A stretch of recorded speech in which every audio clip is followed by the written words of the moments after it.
Il senatore, che tra l'altro è originario dell'Alta Padovana, Antonio De Poli, ha fatto un'interpellanza al governo perché i comuni veneti colpiti da questa eccezionale ondata di maltempo vengano ristorati. Sentiamolo.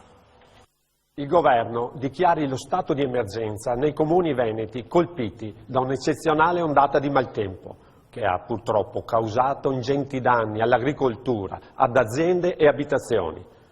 Dopo la tempesta che ha colpito l'area dolomitica, ieri ci sono state violente grandinate in tutte le province del Veneto, in modo particolare a Padova, Limena, Noventa Padovana, Vigonza, ma soprattutto nell'Alta Padovana, a Carmignano di Brenta, Cittadella, Campodarsego, Campo San Piero, Fontaniva, Tombolo e San Giorgio in Bosco.